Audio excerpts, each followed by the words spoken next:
tough to swallow to not make your home domestic event. But we'll find out right now. This is their first opportunity to keep the dream alive, but an opportunity once again for Never Good Enough to knock compLexity out and get the spot for themselves. As we do have compLexity starting out on the CT side here. Cash, it is going to be Sean Gares, Nothing, Anger, Hiko, and Simpus, as well as Daps, Juvenile, Naf, Montezuma, and Wabbit. And so this first round is definitely going to be huge to set the tone here. Want to get that pistol round, that's for sure. Looks like Sean's going to be spotting mid pretty passively. 2-1-2 setup here for Cole, 2B, 2A, and Sean just real passive at mid. He'll definitely fall off of any action. Looks like NGE is sending lots of their numbers to that squeaky hall. This is good and bad. Good because it gets Glocks up close and in the CT's face very early, which is what you want with the Glock. But if they do happen to get caught, that bomb gets stuck in squeaky hall and there's no fallback option to get to the other bomb site. And so it's kind of risky, but it's good to get these Glocks up close as quick as possible. And so far it is an equal exchange, but Anger, never mind. Look at him go with this 5-7, 3 beautiful headshots. And that was a great play. Sometimes you question whether or not you want to get that upgraded pistol on CT side or not, or whether you want the armor instead.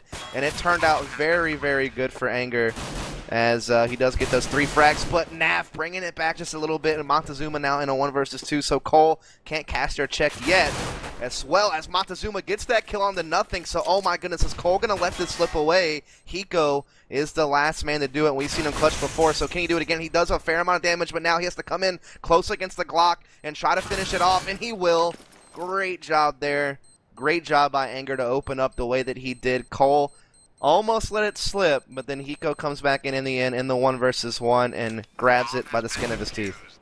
Yeah, and Anger, that was his spot on iBuy Power, is behind that quad box or in the A site in general. And as you said, it's a gamble with that upgrade on that 5.7. Gives you more bullets, a little more accuracy and stopping power. And he just made it count. You know, they didn't expect the second person at quad box, and he got 3 of them. Yeah. I mean, if Anger only gets 1 frag there and gets traded out, it could have been a whole different round. But the fact that he was able to fire off those 2 extra frags was really what Cole needed. And of course, you will go ahead and see them upgrade. We do have a FAMAS on Nothing and Simphus, M4s on Hiko and Anger, and Sean will just stick with the auto pistol, I'm assuming because he wants to be able to get that op as quickly as possible. Once again, A's going to get challenged. Simphus is going to spot it, throws a nade, doing nice damage there. But NGE is going to continue to go ahead and spill into the A bomb site here. Simphus able to take out 1, but the bomb still gets planted. Anger and Sean Gares cleaning things up for the most part, leaving Daps all by himself. But the thing is that with this bomb plant, NGE will definitely buy this next round. AKs across the board, which is fine because I think that's why Sean saved. I think he wants to be able to get an op this next round to be able to challenge. You know, I actually wouldn't be surprised from what I've seen in the past if Sean gets an auto sniper on this map, especially with all the close corners and the way you can smoke things off. He would just barely have money for it, and also to be he wouldn't be able to get armor if he bought it. Yeah, that's true. You know, this is the start compLexity needs. This gun round is going to be huge right here. If they can get up, you know, and win the next eco, a 4-5-0 lead on CT side, that'll be big. Yeah, he decides to go with the op so he can get the armor. Makes perfect sense, and he will be going out mid. So let's see how this plays out. NGE does have the AKs, full head armor, full grenade sets. Sean eating some spam damage through the wall. Not a whole lot, but enough to maybe get a little bit worried, as he will just going to be kind of peeking this mid garage angle. Meanwhile, Bomb is with NGE over at the B side here. Throwing some grenades and stuff like that through that little window area. One thing I noticed from Cole is they're just playing this 2-1-2. Sometimes you see teams like stack 3 heavy mid or play 2 mid and kind of 1 in each bomb site. But they're definitely playing just kind of a classic 2-1-2 for now. That may change if NGE decides to put on the mid aggression, as it looks like NGE is definitely gearing up to be hitting B with that bomb, though it could fall off. Daps and Wabbit still in mid garage, and NGE can make that quick rotate if they wanted to. In fact, Daps is going to be boosting one of his players up, so could be a mid B split. Sean, once again, still not really seeing anything. He's just playing this passive angle. He is now going to start kind of checking towards that boost.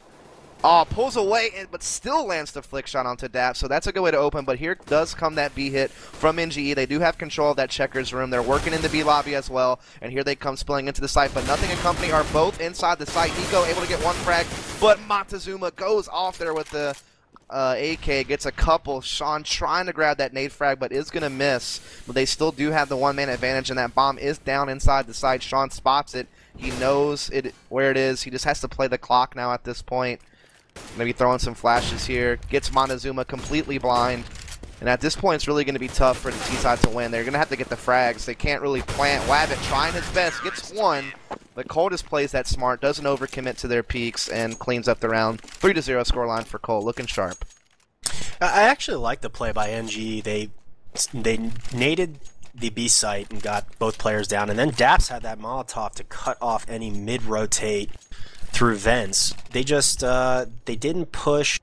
Sean Garris got that early opening kill, and the two B-side players, Hiko and Nothing, I mean, they did their jobs. They slowed up the push, they got the frags, let their teammates rotate, and that's exactly what they need to do. No more, no less. Yeah, and here there is going to be an eco rush B. Nothing already getting the bomb down here, looking for more frags, gets a second, looking for a third, but will get killed, and the M4s will be collected by NGE, so this is a little bit dangerous, but Cole still has the advantage, but Sean missing a key shot there that allows Daps into the site to make the plant. Sean, I think, kind of missing his incendiary grenade there. Also missing a few op shots here. Daps able to get behind that spam box for now, but that nade should be pretty solid. Oh no, it misses. Daps able to get away, but Simpus able to collect the frag, and Anger was also to come in on Nap at the same time. So at the end of the day, Cole able to fend off the eco. They did drop a couple of guns, but they still have plenty of cash saved up, so that won't be too much of an issue as far as that goes. Yeah, Cole building up a little bit of an economy here, which is good for them in case they lose a round.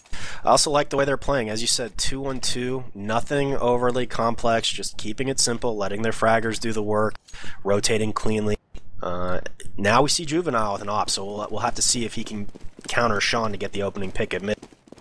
Yeah, I'm kind of curious to see. Like I said, the 2-1-2 set's kind of dangerous, but as you see, compLexity's Sean Garris had a great spawn for B, and he's actually opping, and mid is completely given up.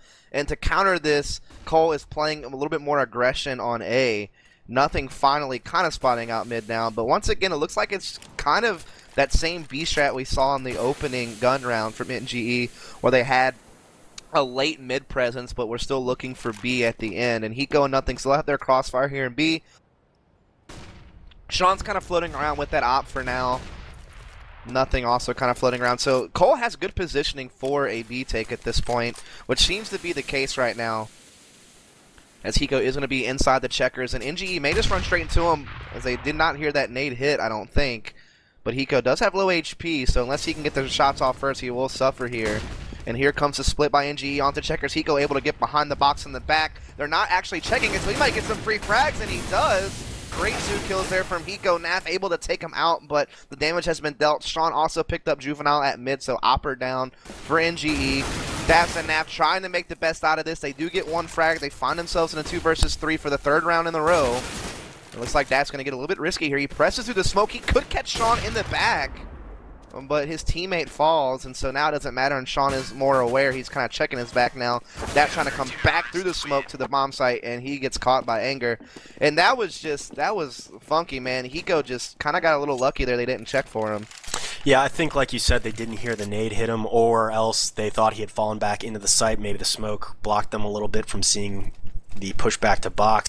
I am sort of interested that NGE is pushing into the site with two of the statistical better players, consistency-wise, of compLexity and Nothing and Hiko, and then you've got Sean with the rotation. I thought they'd be challenging A little harder, at least in the early game. Yeah, I mean, they're throwing this exact same opening this round. They always put 3 towards B, 1 kind of sitting at mid, and then 1 playing either A main or Squeaky Hall. And I mean, maybe their intention is to eventually throw a fake at some point. Maybe get called or rotate a little bit heavy to B, and then fall off and you know, work back through mid garage to A or something. I'm not really sure. But whatever it is, right now it's not working, obviously. They have yet to win a round, and once again, they're attacking these checkers, and so they're playing the same exact strat as last time. It's just this time Hiko's not there to pick up the 2 quick frags. He's playing inside the site with Nothing. Anger is also going to be the player over here at A. That op on Sean Garris is actually rotated to A, so I like they're moving Sean around. He's been B, he's been mid, now he's A. So they're definitely giving different looks here to NGE, and Nothing will pick up the entry frag there onto Montezuma. Now Daps and Wabbit trying to go ahead and work their way into mid, but it really doesn't matter. All they can do is go into checkers, which is already pretty much covered. I mean, Cole has 3 people here defending already. Anger doing some spam damage to Naf, and Nothing will finish him off. Nothing getting a 3rd frag there, and the bomb down. Simpus picks up 1 as well, and Hiko finishes the job. And I mean, I really don't understand what NG is thinking right now, man. Maybe you can enlighten me, but it seems really funky. Well, NGE, I think, is probably trying to close the distance and make it into kind of a roving gun battle. If you can get into B, it's a really tough site to retake once you get your players in. The problem is they're not pushing mid and forcing the mid player to stay there. They're letting the mid player rotate and putting 3 CTs at the site while only against 3 Ts, and that's really tough to do a straight 1-for-1 take. And they are going to try to go A this round, but Sean's here with the op, and they may not think about this. They may think Sean's still opping mid or B, so he may get a free frag here on somebody who steps out, but he takes the shot a little bit early, and now they know where he is, and here they come running into A. What can Sean do? He's going to fall back to the quad for safety for now. Tries to spin through the smoke, but misses the shot. That's okay. He's going to land that one, and Anger and company are here to help out. Sean gets a second frag. Nothing. Getting a little bit of a TD pass there onto his teammate Sean. And we've seen, I mean, if we could just make a highlight reel of all the TKs that have happened in Invite this season, it would probably be pretty decent. Oh, I could make probably a 3-minute clip of just iBuy Power and compLexity by themselves. Going back to that take, though, they did what I wanted them to do. They challenged A. Sean Garris, actually 2 close-range op kills and Anger an AK through smoke, so a little unlucky for NGE, but they had Sean pressed up against a corner. Yep. He just hit the shots. I mean, sometimes that's all you can really ask for, and that's what they've been missing. Sean decides to get aggressive in A lobby. He's going to be met with lots of vengeance here, but that's okay. Anger and Simphis here to make the trade and get the bomb down, and Juvenile is now your last man standing. He will fall too. So that got a little bit scary because, Sean was running into an eco rush with an op, and he did wind up getting caught, but luckily for him, Simphis and Anger are right there to make the trades, and so compLexity is just on a roll right now, 8-0, but I'm hesitant to say that they're going to win this because last time I saw them with an 8-0 lead, they got shut out by this team. Yeah, and they are on the side that they have statistically over the past couple seasons been weaker on, and they've already got 8 rounds, so that's the good news for them. As we see a different play here, compLexity now sticking 3 at mid, and it just happens to be the round where NGE is actually trying to put more pressure on mid. They're trying to do their boost, they're trying to work their way over. Meanwhile, Nothing already did catch the lurker Juvenile over at B, so already an early 1-man advantage here for Cole. As we do have that boost right now, Daps is going to be up there, Nap and company also trying to work their way out mid, but Simphis is going to be playing the highway. Looks like Cole is... Go ahead. No, I was going to say, I actually really like what compLexity is doing here. They're varying the pace. They were very, standard the first couple rounds, and now they've pushed and gotten a couple of early entries. Yeah, and as you see, Simphis is actually just barreling his way through A main for a flank onto mid, and NGE is taking that B bomb site, so Simphis needs to be quick here. He's going to be kind of the key person that really needs to step up for his team and make a play, as you can hear him just flanking all the way through B lobby. B bomb site has been taken. Bomb is going to get planted. They're waiting for Simphis' flank. The Anger and Sean just waiting patiently here. Daps is actually watching the vent, so Simphis could get this kill. I think he saw Daps' barrel. Simphis just edging his way around here. One is in the back of checkers, one also at the headshot angle, and he does get the headshot there on the web, but there's 2 in checkers he has to worry about. He could get blindsided here, and he will. He tries to turn around and react, but it's not going to happen. And Naf also picks up Sean and Anger, and so never good enough finally getting around on the board, but this is also kind of a great opportunity for Cole to kind of break their cash. Yeah, it's, I think this is the big moment for compLexity. Will they limit the bleeding, or will they allow NGE to get back into this match? I think that's the first time I've seen Anger with a scoped weapon in forever. I don't think I've ever seen him with an auto sniper before. I don't know. Just a good B take. Finally a B take that worked. They got the opening pick, and that was key for them. Actually, they didn't. Juvenile died first. Oh, that's right. No, okay, so they got the early pick, though. Yeah, and yeah, they came back, though. Sean opening up with the op. Oh, my goodness. And that's what I was kind of talking about before, man. Sean, at times, will show you that he is a pretty damn good operator. He's just sometimes a little bit inconsistent. But so far tonight, he has been key for his team. Absolutely phenomenal stuff there. And like you said, will they limit the bleeding? And it looks like so far they have it. There's still 3 members up for NGE. Let's see what they do here. They are trying to make their way inside the A-bomb site. Sean is going to be at quad yet again.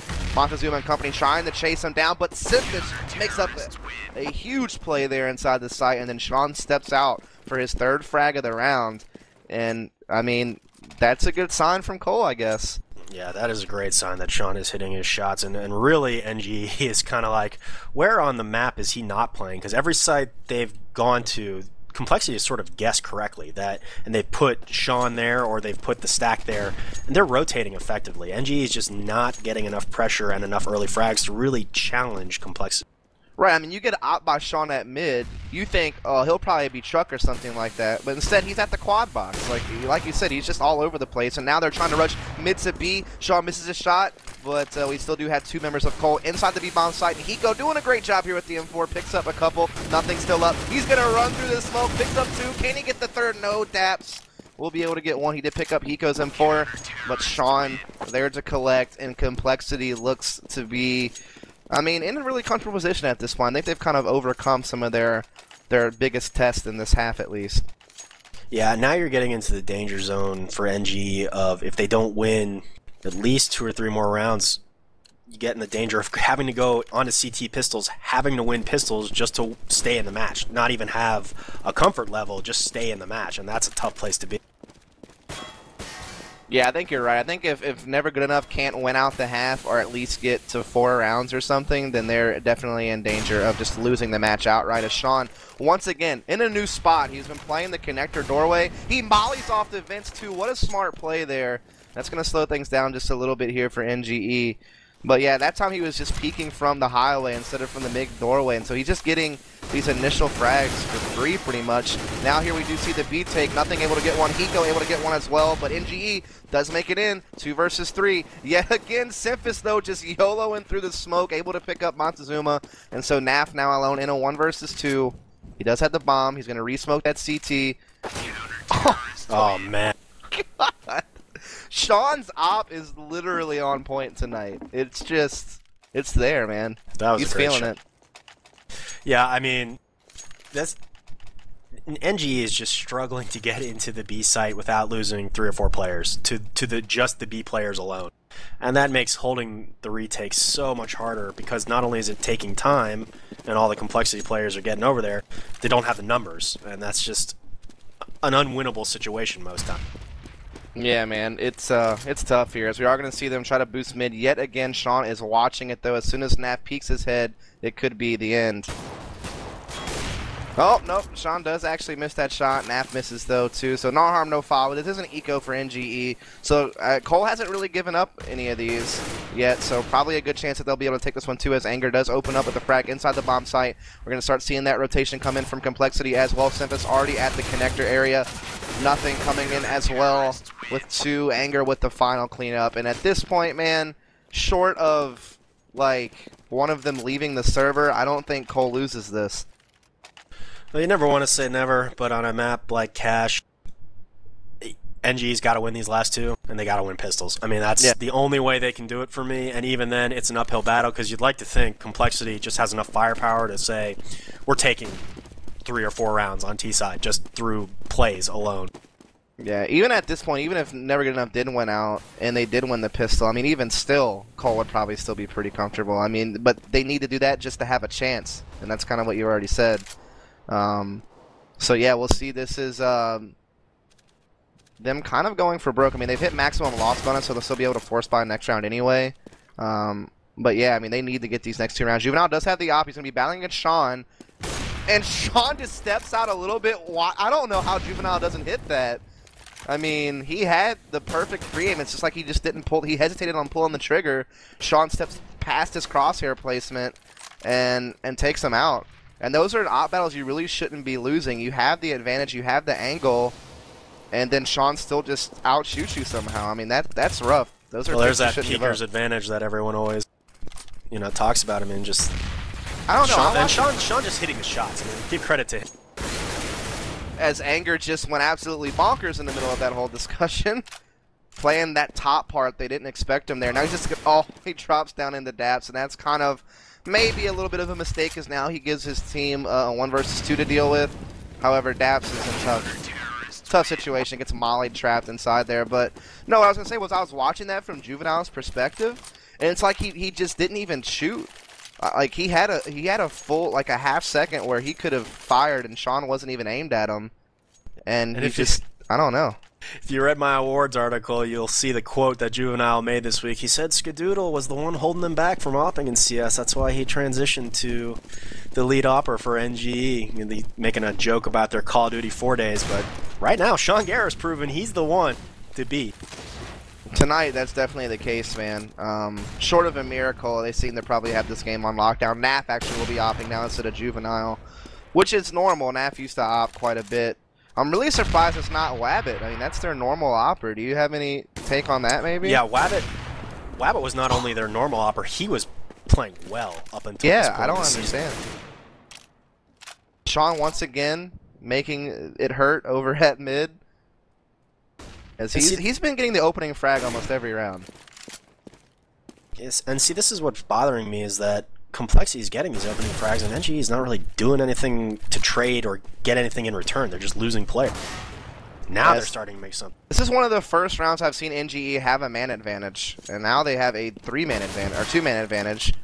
And Hiko is going to take a lot of heat here at B, and he'll eventually get the frag, but he only has 4 HP. He's in a 1 versus 2. A is open for business.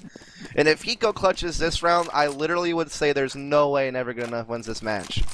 As it stands, there's very little likelihood that they would, but if they give this up, I mean, good luck finding a better situation to be in to win a round. Well, it's possible if he hits the shot on Juvenile, and because NAF has the off. Oh, man. Oh, if he would have hit that, I actually would have given him a chance here, but now it's going to be tough. But he does have Juvenile. Did he see him? I don't think he did. And then Juvenile just blazes him there with the M4. So at least Never Good Enough ends the first half on a positive note, a.k.a. we got our second round of the match. But, I mean, if they lose this pistol, I don't see it. No, if they lose the pistol, it's over. I mean, I'm pretty confident in saying that. That was actually one of the only rounds in the match where Never Good Enough pushed multiple spots at once, and compLexity couldn't rotate. They couldn't over-rotate. They had to individually fight their battles, and NGE got the better of them. I think if NGE had done that continuously through the match, pushing multiple spots and not allowing compLexity to rotate en masse, they might have gotten a few more just from winning gun battles alone. Yeah, I mean, I think you're right. I think there was too many times where they were, like, there was so many rounds where they were just hitting B with 3 members while the other 2 members were just kind of sitting there watching for rotates. And they weren't, you know, engaging multiple angles at once, like you said. All in all, though, very impressive showing by compLexity. This is the compLexity we expected to see all season. Yeah, of course. You expect them to be dominating the other teams in the league, with the exception of maybe like the other playoff contending teams like Netcode or Mediocre, or of course iBuyPower, who's kind of established themselves as #1 in North America for right now. As this pistol round is definitely crucial for Never Good Enough. They need to win this, but Semphis already opening up with a kill there onto Wabbit, but Juvenile luckily able to immediately trade and keep it close here at a 4-on-4. As we do see Sean spilling into A. Oh my goodness, the headshot onto Dats was on point, and so Cole will start shifting over towards A. Nap trying to see if he can cut off this rotate, but nothing, just comes around and grabs a headshot as well. And so short of a clutch here from Montezuma and Juvenile, it looks like compLexity might be here to take the round. Bomb is going to be planted by Hiko here. Sean at the quad. What a nice headshot, though, from Juvenile. So many great headshots this round, actually. But can NGE keep it up? Looks like no. Nothing already finds Montezuma. So Juvie alone in a 1v3, and Anger will lay him out. And I feel like every frag that round was a headshot. That was definitely some nice, accurate shots there from both sides. But it helps compLexity in the end. Some nice pistol work. That may be the death knell for Never Good Enough. Semphis, I think he's the best pistoler in North America, maybe one of the best pistolers in the game, and he started off opening headshot big. Sean Garrett's picking up right where he left off, just trucking into A side, getting in a headshot, whatever. And that may be the match right there. I think it is. Yeah, NGE has no choice. They went ahead and bought what they could, which was basically just head armor and upgraded pistols. You actually see AKs up on Cole because they know that NGE has to do this. So they want to give themselves the best firepower to contend against them, because for all intents and purposes, this is the match right here. They've went for broke getting this head armor and pistol. Next round, they're probably only going to be able to afford head armor pistol again. They won't really be able to get necessarily maybe a FAMAS if somebody can get a couple of kills, but other than that, I mean, this is pretty much going for it right here, right now, trying to contend this game point situation. So far, Cole has complete control of mid. NGE trying to see if they can hold off this push here from the mid connector, but so far nothing has been able to take out NAF. Semphis looking for some frags too here at the connector. Sean sweeping in with the easy 90, able to take Juvenile out, and so A is for complexity. But we do have Labbit rotating through truck, and they actually do have one in the squeaky hallway that they're unaware of, and that's going to be Daps. But at this point, all of his team is dead. It doesn't really even matter. He does get the kill onto Sean, but he still has 4 complexity members with guns to contend against, and I mean, they're they're just lighting up the door. I mean, as soon as he opens this door, he's toast. Oh, he's got to go for it. He's just got to YOLO and go. I mean, yeah, like look at what do you do though? It's just like, oh, these beautiful sparks. As soon as I open the door, I'm done.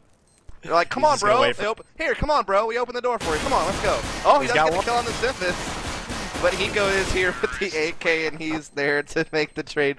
And that's just like a really shitty situation to begin with. Yeah, like, that's just a moment where you're sitting there, oh, fuck. Like, what am I going to do? Short of what he did, which was get that 1 kill on the guy when he ran out of ammo. But outside of that, you're trapped. I mean, short of running all the way around to A main or something like that, there's nothing you can do. And as it stands, it's game point situation for Cole. The best thing that NGE could afford after, you know, getting the pistol head armor that round was the shotgun on Daps and, you know, some upgraded pistols, some deagles. So it's dire straits here for NGE.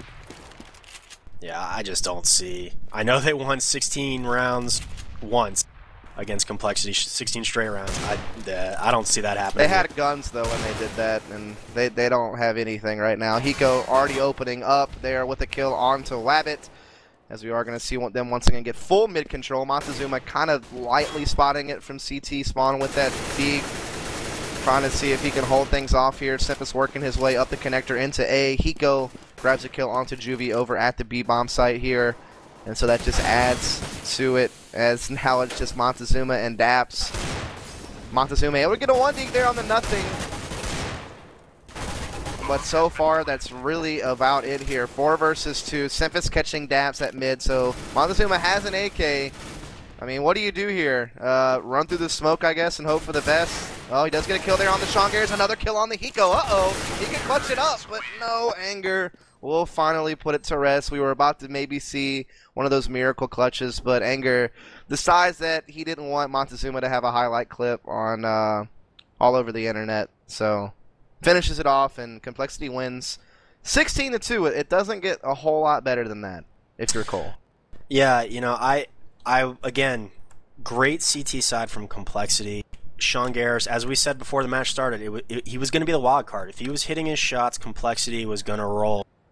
And He did. And the B site was very strong. I was surprised NG kept challenging it, even though they were continually shut down by at least 2 to 3 players there.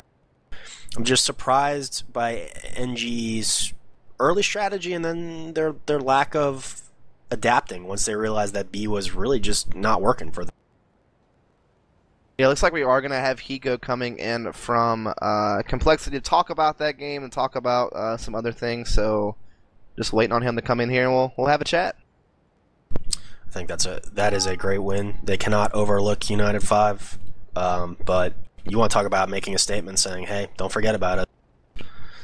That is the way to do it in a match they had to have. That was a very, very good showing for complexity.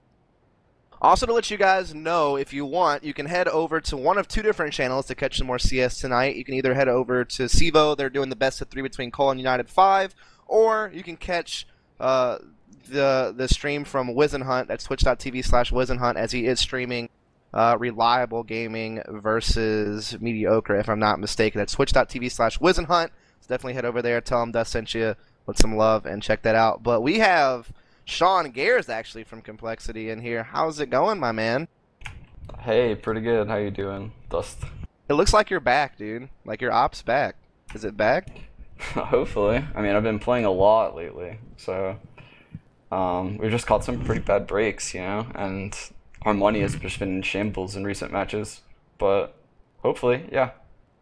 I mean, you looked on point. Like it seemed like you were hitting literally everything you took a shot at. Yeah, so congrats on your individual performance for one, and obviously congrats on having kind of a landslide victory. That's been one of the most comfortable matches I think you've been in a long time, and I think is that fair to say? It definitely is. I mean, we've been honestly struggling so hard lately in some of these matches. I I mean, other than that Manajuma loss, though, our losses have been so close. It's been devastating for us.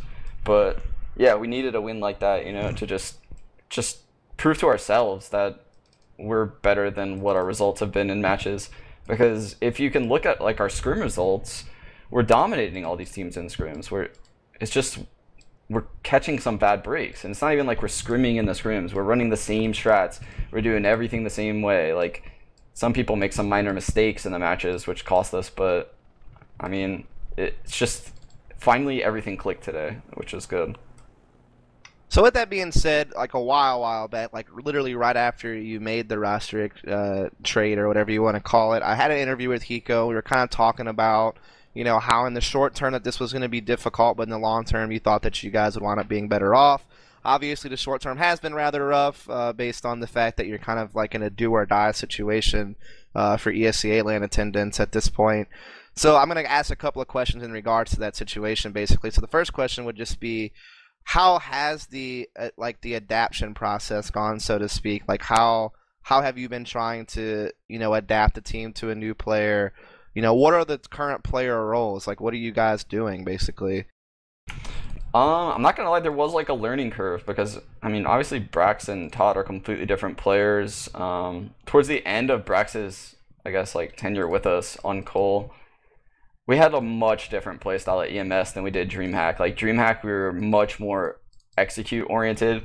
Towards EMS, we weren't playing as much, so it became more like we played with each other for so long, about like a year, that we just knew how to play off of each other really well. So our strats were at like an all-time low, but it was more like a team puggy kind of sense where we would mess with the rotations individually and then I would call off of that. And now we're kind of developing back this like more strategic based game, and it's been hard, but I think we're doing like a pretty good job, to be honest.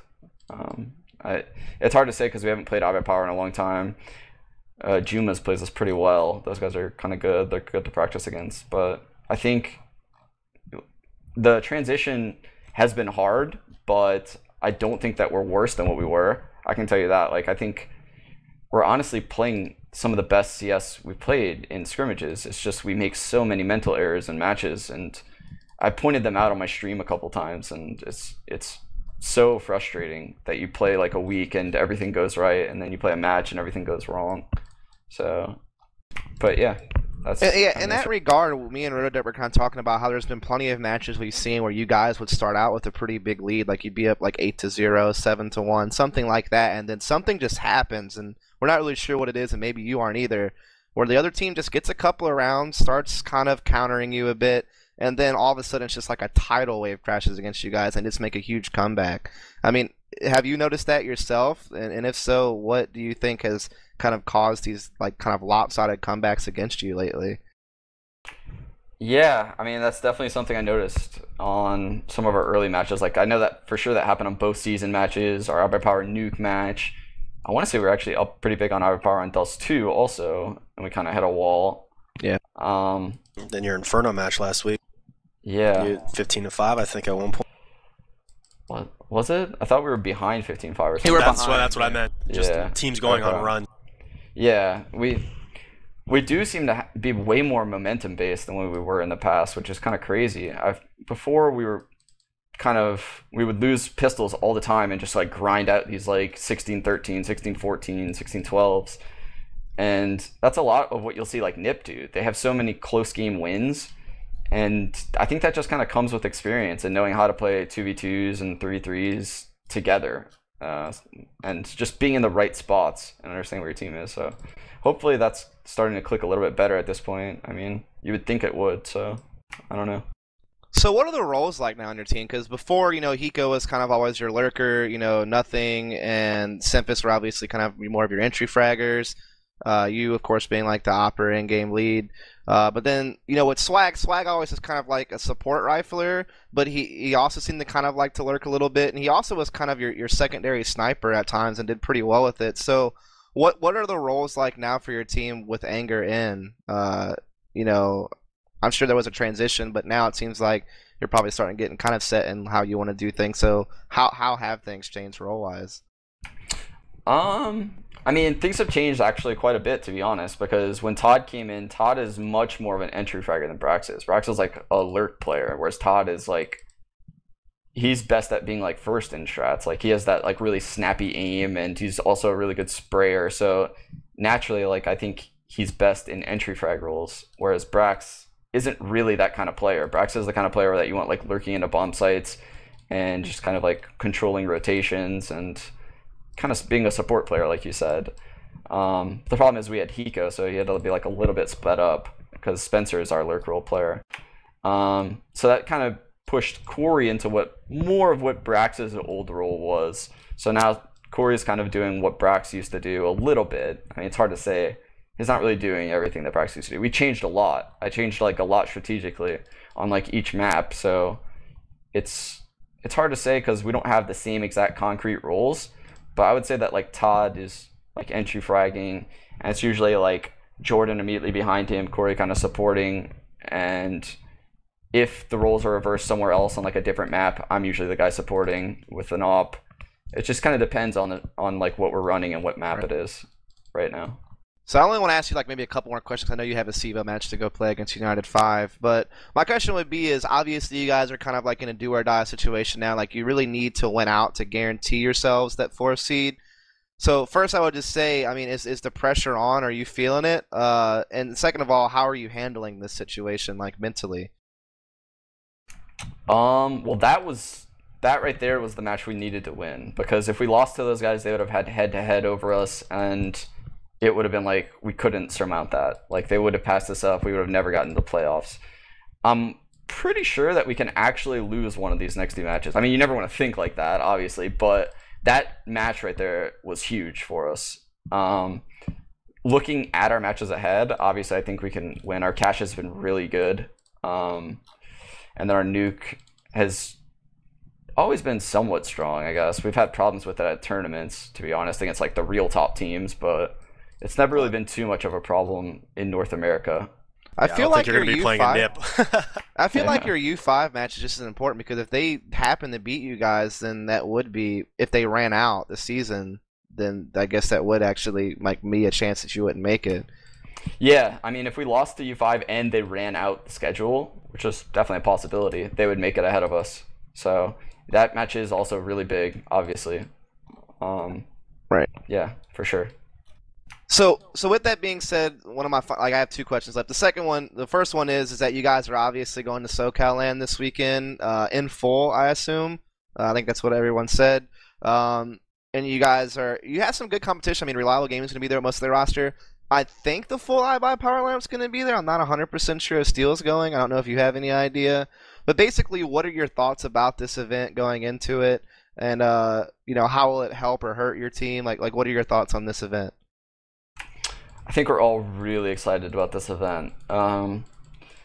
It's good to be able to play a lot of maps at once. I think we're one of those teams that benefits from playing multiple maps like at the same time, like a best of 3, like what we're about to play in SEVO, as opposed to like playing cash for a whole week with every single person in NA, and then you don't know if one of these top teams gave away your pistol round.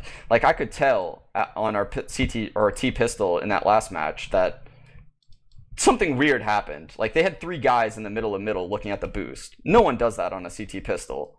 So maybe one of our pistols were given away. I mean, I don't know. That's one huge negative though when it comes to scrimming the same map all week.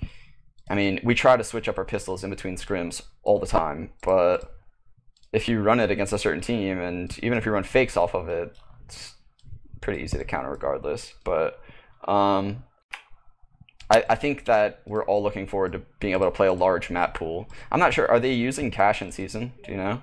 I have no clue what their rules are. I'm sorry. That's kind of like Wiz and Hunt and all those guys kind of dealing with that. So I'm not really sure what. I know he just commented. I don't really know who's running the event, to be honest. I think it's just the people from the LAN center and like maybe some community members. I know RGN's not affiliated with that this time, so I don't know. Yeah, I'm not really sure either, to be honest. But my question would be then, do you think like depending on how you do at SoCal, how does that affect, like say you make it to ESEA, right? Like let's say you make it, but how does your performance at SoCal LAN affect things going into ESEA land? Say, obviously at some point I assume you'll probably play against iBuyPower on LAN, and they've kind of been dominating you guys online. Well, not really dominating. The match has been close, but they've been winning is the point. But what I'm saying is, does this create an advantage or disadvantage going into ESEA land depending on how matches between you guys go? Yeah, I mean, we've never beat them online. I mean, I don't really think anyone has, for that matter, like on a real map. So I would say if we beat them on LAN, I mean, that would be pretty detrimental to their team. I think they have some volatile personalities, to say the least. So who knows what would happen to them. I think win or lose for us, though, regardless, we're a pretty close-knit group of guys. So I don't think it would really hurt us. Obviously, we're going in expecting to win. But to answer your question, I don't think winning or losing would too negatively hurt us. It was a very political answer, Sean. I'm impressed. What about making or not making ESEA land? How does that affect your team?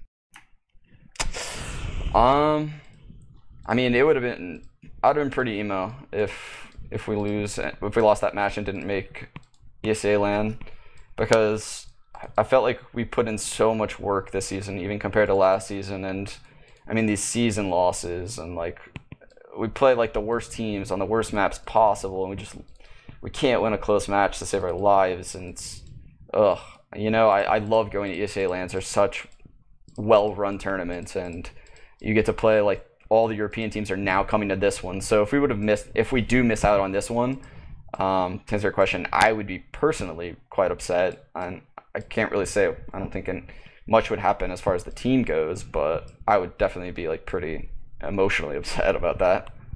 Also, just to let you know, a few has messaged me letting me know that it is the ESEA map pool for SoCal. So. Okay, cool. So other than that, man, I know you got a BO3 to go play against U5 and stuff like that, and of course you guys are probably going to be heading out pretty early tomorrow morning to get to Cali. Any last thoughts, comments, shout-outs before I let you go? No, I just want to thank compLexity for like sticking by us, and all of our supporters especially. I mean, it's been like a bumpy road, I'm not going to lie, and we still have a lot of fans, and sorry for the people that we've lost skins down the road to. Don't be, man. Yeah. I mean, I lost my own skins betting on us. I always bet on us whenever I see us, so. But I know people do get emotional about that stuff. I received several hateful private messages, so I'm glad we're weeding out all the not-so-true fans, and I'm glad I'm getting PMs from the real ones. There you go, man. I appreciate you coming on and talking with us. Congrats on your win tonight. Good luck at SoCal, and good luck the rest of the season, man, because I would like to see you at ESEA land, man, so make it happen. It's a very good match. Definitely will. Thanks a lot, guys. All right, have a good one. All right, so that was Sean Garrison Cole giving us his thoughts as he prepares for SoCal land and the rest of the season, and hopefully making it to ESEA land. With that being said, we're going to sign for tonight. Just like I said, Cole will be playing U5 over on CEVO if you want to check out that best of 3 playoff match. Also, like I said, I think Wizenhunt is commentating Reliable Gaming versus Mediocre Gaming right now. I'm not sure what the status of that match is. It looks like Reliable is up 7-5, and they are on CT side. Well, there you go. So you can catch the rest of that match over at twitch.tv/Wizenhunt. Other than that, I will be possibly streaming tomorrow afternoon on my channel if you want to check that out, and I'll be commentating matches again on Sunday night. That's twitch.tv/DustinRed. I'll type in chat so you can see my name and follow up, because streaming is going to be my full-time job this summer, actually. I made that announcement a while back, so I'd appreciate the viewership and support on that front. But other than that, Rotoderp, any final thoughts before we turn the stream off? Just a very impressive win by compLexity. We may have seen them seal their land spot. I think if you guys can watch the BO3 tonight, it's a preview of the next upcoming match for compLexity versus United 5. So go check that out. Go check Wizenhunt stream out. Check out the SoCal land this weekend, and, have a good weekend. All right, well, that being said, you guys have a great night. Like I said, if you guys want, I'll see you guys on my channel tomorrow afternoon and then Sunday night. Other than that, you guys have a good one, and we'll catch you later. This is Dust Moret and Rotoderp, as well as Holden the Silent One, signing out. Have a good one.